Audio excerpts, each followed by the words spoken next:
Hello dears, welcome to my channel Era of English. This is Amit Rai and today we are going to learn the complete figure of speech. Hello दोस्तों, कैसे आप सभी। सबसे पहले आप सभी को मकर संक्रांति की ढेर सारी शुभकामनाएं। आई होप आप बिल्कुल स्वस्थ, मस्त और ज़बरदस्त होंगे और इस त्यौहार को अच्छे से सेलिब्रेट कर रहे होंगे। तो आइए आपकी इस खुशी को, इस उत्साह को और ज़्यादा बढ़ाते हैं आज के इस शानदार वीडियो के साथ। तो आज के टॉपिक में हम लोग कवर करने वाले हैं कंप्लीट फिगर ऑफ स्पीच को, जिसे हम लोग हिंदी में अलंकार कहते हैं। और ये टॉपिक आपके एग्जाम पॉइंट ऑफ व्यू से बहुत इंपॉर्टेंट है। इसके क्वेश्चन, दो चार क्वेश्चन जरूरी आते हैं। तो ये बिना देर किए इस सेशन को कंप्लीट करते हैं। और आज के वीडियो में हमने कुछ क्वेश्चन भी रखा है जिसको हम लोग लास्ट में देखेंगे। आइए सबसे पहले देखते हैं कि फिगर्स ऑफ स्पीच होता है क्या। तो फिगर ऑफ स्पीच, जिसे हम हिंदी में अलंकार कहते हैं, आप कंफ्यूज नहीं होइएगा। एक और होता है पार्ट्स ऑफ स्पीच, जो कि ग्रामर में आता है, जिसमें नाउन प्रोनाउन वर्ब एडजेक्टिव अलग आता है, वो अलग है। ये फिगर्स ऑफ स्पीच, जिसे अलंकार कहते हैं। और अलंकार का काम होता है किसी लैंग्वेज को और ज़्यादा ब्यूटीफाई कर देना और ज़्यादा सुंदर कर देना, अच्छा कर देना। जिस तरीके से आप देखे होंगे कि महिलाएं अपनी सुंदरता को बढ़ाने के लिए अनेक प्रकार के आभूषण का प्रयोग करती हैं, उसी तरीके से लैंग्वेज को और ज़्यादा ब्यूटीफाई करने के लिए और ज़्यादा सुंदर बनाने के लिए फिगर्स ऑफ स्पीच का प्रयोग करते हैं। आइए कुछ बेहतरीन फिगर ऑफ स्पीच को देखते हैं, इम्पोर्टेंट। सबसे पहला हमारा सिमिली। आपको डिफिनीशन पे उतना ज़्यादा ध्यान नहीं देना है, जो जो ट्रिक बताया जा रहा है, जो एग्जांपल बताया जा रहा है, बस उस पर ध्यान देना। सिमिली, जिसे हम हिंदी में उपमा अलंकार कहते हैं, जिसे आपने पढ़ा भी होगा हिंदी में। इसमें क्या होता है, दो अलग अलग वस्तुओं के बीच में कंपेरिजन होगा। कंपेरिजन से एक पॉइंट कोई कॉमन होगा उन दोनों में, और कंपेरिजन करने के लिए एज, लाइक और सो का प्रयोग करते हैं।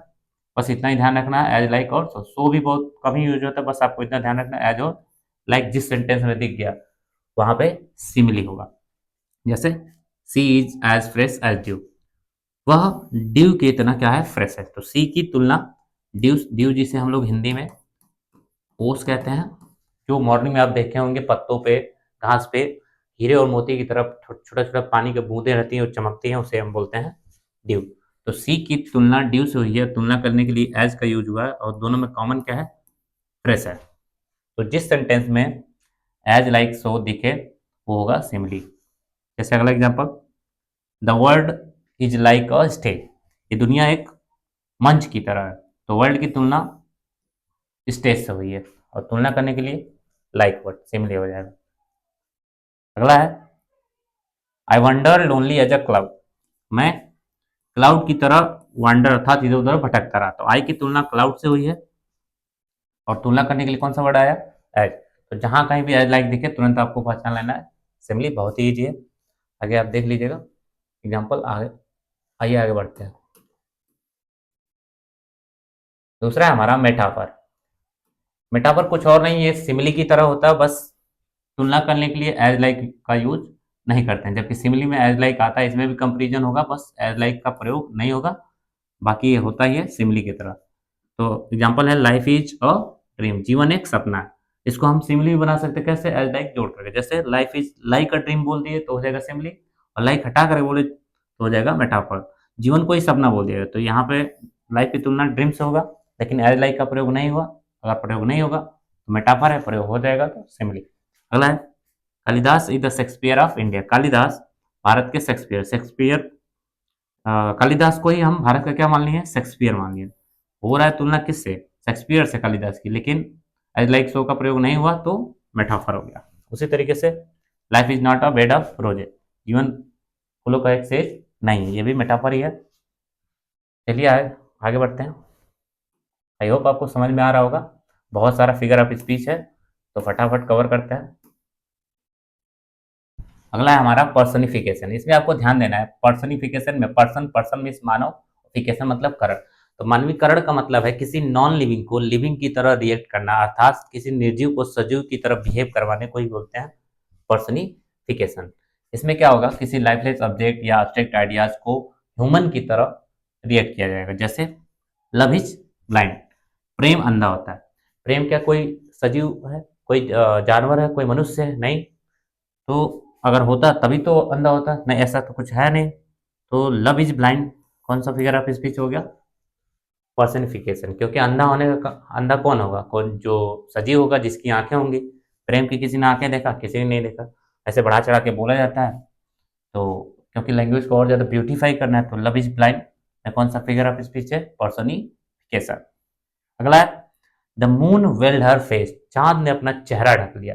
ये चांद क्या कोई नई नवेली दुल्हन है? नहीं, जो अपना चेहरा ढक रही है नहीं है।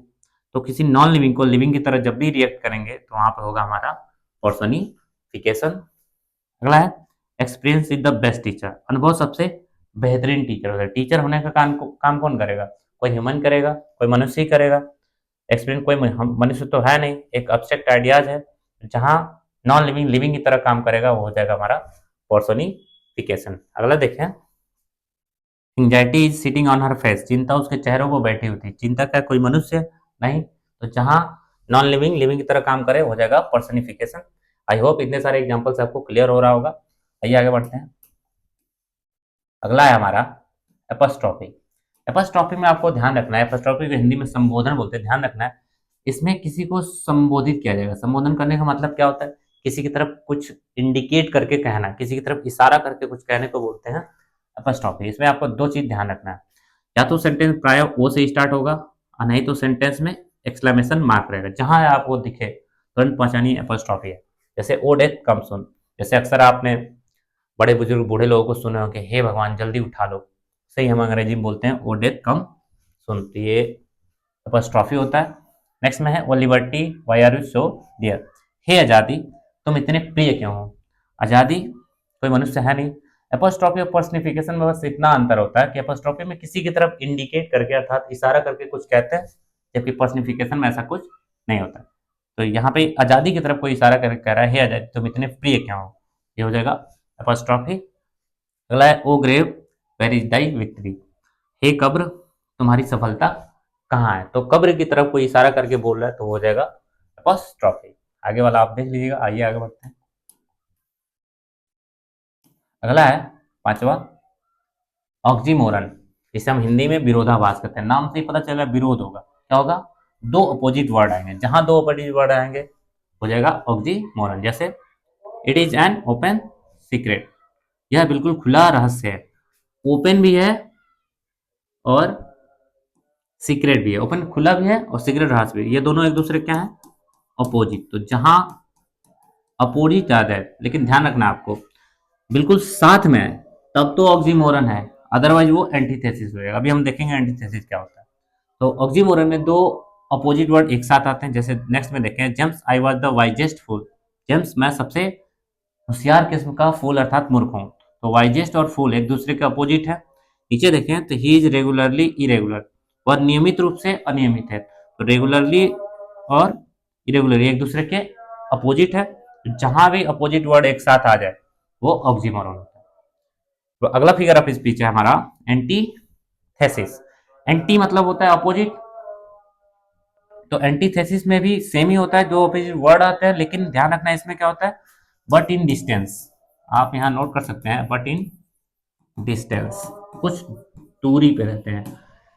ऑक्सीमोरन में पास पास, जबकि इसमें अलग अलग। जैसे एग्जांपल से देखें, speech is silver but silence is golden, यदि स्पीच बोलना सिल्वर है तो मौन सोने की तरह है, गोल्डन है। तो स्पीच और साइलेंस दोनों एक दूसरे के अपोजिट है, परंतु ये कुछ डिस्टेंस पे, जब डिस्टेंस पे रहेगा तो एंटीथेसिस, परंतु अगर क्लोज क्लोज रहेगा, पास पास रहेगा तो हो जाएगा वो ऑक्सीमोरन। अगला एग्जांपल है I clean the dirty room, यहाँ क्लीन और डर्टी एक दूसरे के अपोजिट है, लेकिन थोड़ा सा डिस्टेंस पे, तो डिस्टेंस पे अगर है तो उसको बोलेंगे एंटीथेसिस, जबकि ऑक्सीमोरन में ध्यान रखिएगा एकदम पास पास होता है। आई होप आपको क्लियर हो रहा होगा। आइए आगे बढ़ते हैं। अगला है हाइपरबोल, बहुत ही बेहतरीन फिगर ऑफ स्पीच है ये। हाइपर में होता है ज्यादा, बोल मतलब, हालांकि इसको पढ़ते हैं हाइपरबली, लेकिन इसको पढ़ते हैं लोग हाइपर बोल। बोल मीन्स बोलना, हाइपर मतलब ज्यादा, जो बहुत ही ज्यादा बढ़ा चढ़ा के बोलता है उसे बोलते हैं हाइपर बोल। तो देखते हैं example, she wept oceans of tears, वह समुद्र इतना रोई, अर्थात इतना रोई कि महासागर बन गया। ओशियन मीन्स महासागर, तो इतना तो कोई रोता नहीं, बहुत ज्यादा बढ़ा चढ़ा के बोल दिया गया। तो जहां बढ़ा चढ़ा के बोला जाएगा, या फिर इसी को कहते हैं कि अभी ज्यादा फेंक रहा है, बहुत फेंकने लगते हैं लोग, तो हाइपर बोल। अगला एग्जाम्पल है I have not seen him for ages, मैंने उसे युगों युगों से देखा नहीं। एक से दो युग में जीने में हालत खराब हो जाता है लोगों का, तो लेकिन कहते हैं लोग मैंने उसे युगों युगों से नहीं देखा, अर्थात वो बढ़ा चढ़ा के बोल रहे हैं, तो हाइपर बोल। अगला है reverse of blood flowed in the battle. युद्ध के मैदान में खून की नदियां बह रही थी। ऐसा होता नहीं लेकिन लोग बढ़ा चढ़ा के बोल देते हैं, उसे बोलते हैं हाइपर बोल। आगे वाला आप देख लीजिएगा, आई होप आपको क्लियर हो रहा होगा, जहां भी बढ़ा चढ़ा कर बोला जाएगा उसे हम हाइपर बोल कहेंगे। अगला है हमारा ओनोमेटोपोइया। ओनोमेटोपोइया बस आपको इतना ध्यान रखना है, जहां पे ध्वनि आए, किसी चीज का कोई साउंड आए, कोई आवाज है, तो हो जाएगा ओनोमेटोपोइया। जैसे द कैट्स म्यू, बिल्ली म्याऊ म्याऊ करती है, तो म्यू इज बिल्ली की आवाज को कहते हैं, जहां आवाज देखें onomatopoeia. Next murmuring of innumerable bees, असंख्य मधुमक्खियों का भिनभिनाना। जैसे आप देखेंगे मधुमक्खी जब झुंड में चलती है तो भिनभिनाने की आवाज आती है, उसे ही बोलते हैं मर्मरिंग। अगला है द स्नेक्स आर हिसिंग। सांप को तो आपने सुना ही होगा, हिसिंग साउंड निकालते हैं, तो जहां साउंड आ जाए ओनोमेटो, वो ये बहुत ईजी होता है, बस ध्यान रखना आपको साउंड। आइए आगे बढ़ते हैं। एलिट्रेशन। एलिट्रेशन में आपको ध्यान रखना है कि कॉन्सोनेंट साउंड इज रिपीटेड। जहां एक लाइन में कोई कॉन्सोनेंट बार बार रिपीट कर रहा हो, एक लेटर रिपीट कर रहा हो, उसे बोलेंगे एलिट्रेशन। जैसे Peter picked a purple pen, फिर नोटिस करेंगे तो पी लेटर बार बार रिपीट कर रहा है, उसे बोलेंगे एलिट्रेशन। जैसे एग्जांपल देखें दूसरा, she sell at the shore of sea. इसमें देखेंगे यस जो कि एक कॉन्सोनेंट है बार बार रिपीट कर रहा है, तो ये हमारा एलिट्रेशन। जबकि इसका ठीक अपोजिट होता है एसोनेंस। एसोनेंस में वॉवेल रिपीट करता है, जबकि एलिट्रेशन में कॉन्सोनेंट रिपीट करता है। कैसे एग्जांपल देखते हैं, go slow over the road, इसमें ओ लेटर को देखिए बार बार रिपीट कर रहा है, तो जब वॉवेल जो कि वॉवेल है वॉवेल रिपीट करता है तो उसे बोलेंगे एसोनेंट, अगर कोई कॉन्सोनेंट रिपीट करता है तो उसे बोलेंगे एलिट्रेंस। एक और एग्जांपल देखें एसोनेंस का, तो है bear is near but no need to fear. Bear में अगर देखें तो ये ई लेटर बार बार रिपीट कर रहा है, ई साउंड आ रहा है जो कि वावल है, वावल होगा तो एसोनेंस, अगर कॉन्सोनेंट होगा तो एलिट्रेशन। आई होप आपको समझ में आ रहा होगा। आइए आगे बढ़ते हैं। अगला है रेपिटेशन। जैसा कि नाम से ही पता चल रहा है, रेपिटेशन अर्थात कुछ चीज रिपीट करेगा। क्या रिपीट करेगा? जब वर्ड्स रिपीट करेंगे। जैसे आपने बचपन से पढ़ा होगा ट्विंकल ट्विंकल लिटिल स्टार, इसमें ट्विंकल ट्विंकल वर्ड क्या कर रहा है? रिपीट कर रहा है, तो ये हो जाएगा रेपिटेशन, बहुत ईजी होता है। अगला है small small moons of light. Small word repeat कर रहा है तो हो जाएगा रेपिटेशन। अगला देखते हैं एनाफोरा। एनाफोरा में भी वर्ड रिपीट करता है, लेकिन अंतर है। क्या अंतर है कि एनाफोरा में जब एक से अधिक सेंटेंस दिए हों और सेंटेंस की स्टार्टिंग सेम वर्ड से हो, तब होता है वो एनाफोरा। जैसे some say the world will end in fire, some say in ice. High school के पोएम का एक लाइन है, दोनों सेंटेंस की स्टार्ट देखिए सम से हुआ है, सम से। तो जब सेम वर्ड से सेंटेंस स्टार्ट हो तो हो जाएगा एनाफोरा। जब एक ही सेंटेंस में कोई वर्ड रिपीट कर रहा हो तो हो जाएगा वो रेपिटेशन। अगला देखिए example, stay safe, stay well, stay healthy. ये अलग अलग तीनों अलग अलग सेंटेंस है, तीनों सेंटेंस की स्टार्ट स्टे स्टे और स्टे से हो रहा, तो ये है एनाफोरा। और एक ही लाइन में अगर कोई वर्ड रिपीट करे तो उसे बोलेंगे रेपिटेशन। अंतर आप ध्यान रखिएगा। आइए आगे बढ़ते हैं। एमसीक्यू सॉल्व करते हुए ये सब काम आएगा। अगला है इंजैबमेंट। इंजैबमेंट में क्या होता है ध्यान दीजिए, the sentence in with without punctuation mark, अर्थात जब एक लाइन बिना किसी पंक्चुएशन मार्क अर्थात कामा फुल स्टॉप के बिना खत्म हो तो हो जाएगा वो इंजैबमेंट। जैसे फिशरमैन, एक एग्जांपल देखते हैं, ये क्लास 12th के पोएम का एक लाइन है, fisherman in the cold sea would not harm whales and the man gathering salt would look at his hot hand. इसमें देखिए लास्ट में कहीं न कामा है ना फुल स्टॉप है, इसमें भी नहीं है, बिल्कुल लास्ट में आया है यहाँ पे। तो ये जो लाइनें हैं फर्स्ट सेकंड और थर्ड, इन सब में इंजैबमेंट का यूज किया गया है, तो ध्यान रखिए इंजैबमेंट में लास्ट में जब कामा फुल स्टॉप कुछ ना हो इंजैबमेंट होता है। और आज का हमारा अगला है टोटोलॉजी। इसमें क्या होता है, two different words have same meaning in sentence, अर्थात एक सेंटेंस में जब दो अलग अलग वर्ड हो और उसका मीनिंग सेम हो, दोनों का मीनिंग सेम हो, तो वहां पे टोटोलॉजी होती है। जैसे एग्जांपल देखते हैं, a big giant man come to the market, एक बड़ा विशाल इंसान मार्केट में आए। यहाँ पे ये जो दोनों वर्ड है बिग और जाइंट, दोनों क्या है? सेम मीनिंग निकाल रहे हैं, मीनिंग दोनों का सेम है बड़ा, पर तो वर्ड अलग अलग है। तो जहां कहीं भी सेम मीनिंग वाले अलग अलग वर्ड रहेंगे तो वहां पे होगा टोटोलॉजी। नेक्स्ट में देखें, I want to hear story and tales. Story और टेल्स दोनों का मतलब सेम ही है, कहानी। तो ऐसा कुछ रहे तो वहां पे बोलेंगे हम लोग टोटोलॉजी है। यहाँ पे आपका बेहतरीन important important figure of speech को हमने कवर कर लिया।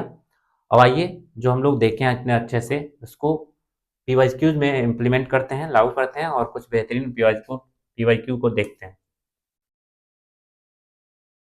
देखिए लिखा O sweet content where is thy mild abode. क्या आपको याद आ रहा है? ओ स्वीट कंटेंट, ओ से कुछ याद आ रहा है, एक्सक्लेमेशन से कुछ याद आया? तो जहां भी ओ से स्टार्ट हो किसी की तरफ इंडिकेट करके यहाँ पे कहा जा रहा है ओ स्वीट कंटेंट, हे प्यारे संतुष्टि, तुम्हारा जो माइल्ड एबोर्ड है, सहज घर है, वो कहाँ है? तो कंटेंट संतुष्टि की तरफ इशारा करेंगे, कोई वस्तु तो है नहीं, तो किसी नॉन लिविंग थिंग की तरफ इंडिकेट करके इशारा करके कुछ बोलेंगे तो वहां पे एक ही फिगर ऑफ स्पीच होगा और वो होगा ट्रॉफी। चलिए आगे बढ़ते हैं। My love is like a red razor. जहां कहीं आपने एज लाइक देखा, मैंने क्या बोला, जहां एज लाइक हो तुरंत बिना देखे सिमली को टिक करता है। आइए आगे बढ़ते हैं। I wanted to get money but the ATM died. मैं पैसा निकालना चाहता था परंतु एटीएम क्या हो गया था? मर गया था, अर्थात खराब हो गया था। मरने का काम कौन करेगा? कोई सजीव, कोई जीवित, कोई लिविंग थिंग्स। एटीएम क्या लिविंग है? नहीं। तो जो नॉन लिविंग लिविंग का काम करेगा वो कहाँ होगा? पर्सनिफिकेशन। बस हो गया। अगर आपको डिफिनीशन थोड़ा सा याद है तो आप फटाफट कर लेंगे। आइए अगला क्वेश्चन देखते हैं। अगला है लव इज ब्लाइंड। ये तो हमने एग्जाम्पल में ही देखा। प्रेम अंधा, अंधा होने का काम सजीव करेंगे जबकि ये निर्जीव है तो हो जाएगा पर्सोनिफिकेशन। अगला है ओ सोलिट्यूड। अभी हमने देखा ओ सोलिट्यूड, ओ हो, एक्सक्लेमेशन मार्क हो, बिना देखे कौन सा होगा? एपस्ट्रॉफी। एपस्ट्रॉफी इसमें तो है ही नहीं, ये सारा ऑप्शन गलत है, ये आंसर होगा एपस्ट्रॉफी का। अगला है it is an open secret. ये भी हमने देखा था, ओपन भी है और सीक्रेट भी है, खुला भी है, रहस्य भी है। तो दो अपोजिट वर्ड अगर एक साथ आ जाए, साथ में आ जाए तो हो जाएगा ऑक्सीमोरन। अलग अलग अगर आता तो होता एंटीथेसिस। आइए आगे बढ़ते हैं। आई होप आपसे हो पा रहा होगा। चलिए अगला एग्जांपल देखते हैं। The guns of Hunter snap and crack. शिकारियों के गन्स जो थे स्नैप एंड क्रैक कर रहा था, चटक रहे थे। जब बंदूक चलती है तो जो बंदूक की चलने की आवाज आती है उनको बोला जाता है स्नैप एंड क्रैक। और मैंने क्या बोला था, कहीं भी अगर साउंड आए, कोई भी आवाज आए तो वहां पर बस एक ही फिगर ऑफ स्पीच होता है, वो है ओनोमोटोपोइया। देखिए कहाँ है ओनोमोटोपोइया, हो गया। अगला है I have not seen him for age. मैंने उसे युगो युगो से नहीं देखा, बढ़ा के फेंक दिया। तो जहां बढ़ा चढ़ा के बोला जाता है कौन सा फिगर ऑफ स्पीच होता है? वहां पे होता है हाइपरबोल। जब बढ़ा चढ़ा के बोला जाए तो वहां पे फिगर ऑफ स्पीच हाइपरबोल होता है। अगला देखिए, the camel is the ship of the dessert. Camel, ऊंट, रेगिस्तान का जहाज होता है, अर्थात ऊंट रेगिस्तान में जहाज का काम करता है। तो देखिए केमल की तुलना किससे हो गई? सीप से हो गई, तो डिजर्ट में काम करता है। लेकिन यहाँ पे एज लाइक सो नहीं आया, तो एज लाइक सो आता है तो हो जाता है सिमली, लेकिन एज लाइक सो नहीं है तो हो जाएगा मेटाफर। तो ऑप्शन नंबर हमारा सी बिल्कुल सही है। आइए आगे बढ़ते हैं। अगला क्वेश्चन है and out of Joy his heart jump miles high. खुशी के मारे उसका हृदय मीलों उछल रहा था। अब इतना थोड़ी ना उछलता है, बढ़ा चढ़ा के बोल रहे हैं, जहां बढ़ा चढ़ा के बोलेंगे वहां क्या होगा? पर्सोनिफिकेशन। तो ऑप्शन नंबर डी। अगला है many are called but few are chosen. बहुतों को बुलाया गया परंतु चूज किया गया बहुत कम को। तो देखिए मेनी का अपोजिट वर्ड दिख रहा है आपको, फ्यू। एक बार मेरे करने से पहले आप खुद से जरूर ट्राई किया करें। तो मेनी और फ्यू अपोजिट वर्ड है, और जहां अपोजिट वर्ड होंगे या तो ऑक्सीमोरन होगा नहीं तो एंटीथेसिस। लेकिन अंतर क्या, ऑक्सीमोरन में पास पास होना चाहिए जबकि ये दूर दूर है, दूर दूर है तो कौन सा हो जाएगा? एंटीथेसिस। हालांकि इसमें ऑक्सीमोरन ऑप्शन में भी नहीं है। अगला है she sing the song which was first sing by Shawn Mendes. अर्थात उसने गीत गाया जो पहले शॉन मेंडेस द्वारा गाया गया था। अब इसमें कौन सा है? अगर आपको नहीं समझ में आया तो आप ऑप्शन भी इलिमिनेट करना सीखिए। जैसे पर्सनिफिकेशन, क्या इसमें मानकीकरण किया गया? नहीं, ये गलत है। सिंपली एज लाइक सो दिख रहा है? नहीं है। एनाफोरा, एनाफोरा हम क्या बताए थे? जब सेम वर्ड स्टार्ट हो, सेम सेंटेंस, अलग अलग सेंटेंस में सेम वर्ड से स्टार्ट हो तो होगा एनाफोरा। ये भी नहीं, तो क्या हो जाएगा अपने आप, कौन सा बचा, रेपिटेशन। अब कैसे रेपिटेशन, तो देखिए सिंग वर्ड यहाँ भी रिपीट कर रहा है और कहाँ गया, यहाँ भी रिपीट कर रहा है, दो जगह रिपीट कर रहा है, इससे इसलिए यहाँ पे रेपिटेशन है। आइए आगे बढ़ते हैं। आई होप आप कर पा रहे होंगे। अगला है हमारा, I am very happy and Glee, मैं बहुत खुश और प्रसन्न हूँ। यहाँ पे हैप्पी और ग्ली दोनों का मतलब सेम ही होता है, जिसे हम लोग डिलाइट भी कहते हैं, अर्थात प्रसन्न। तो जब एक सेंटेंस में दो सेम वर्ड आए उसे बोलते हैं हम लोग क्या, याद है आपको क्या लिटरेशन होगा, सिमिली होगा, ऑक्सीमोरन होगा या टर्टोलॉजी, तो वो होता है टर्टोलॉजी। लास्ट है हमारा, those horse's have heavy hopes, घोड़ों के हैवी होप्स है। देखिए ये क्वेश्चन आपको होमवर्क के रूप में है, आप ट्राई कीजिएगा, एग्जैक्ट आंसर आ जाए तो ठीक है, नहीं तो ऑप्शन एलिमिनेट करके भी कर सकते हैं। और यहीं पे आज हमारा वीडियो समाप्त होता है। तो आपको वीडियो कैसा लगा, लाइक कमेंट और शेयर के माध्यम से जरूर बताइएगा। अगर अच्छा लगा हो जरूर लाइक करें, और सब्सक्राइब नहीं किए हैं तो सब्सक्राइब भी कर लें, और इसी तरह के ढेर वीडियो पाने के लिए आप जरूर सब्सक्राइब कीजिए, और मिलते हैं नेक्स्ट वीडियो में। तब तक के लिए bye bye, take care, have a nice day and thanks for watching my video. Thank you.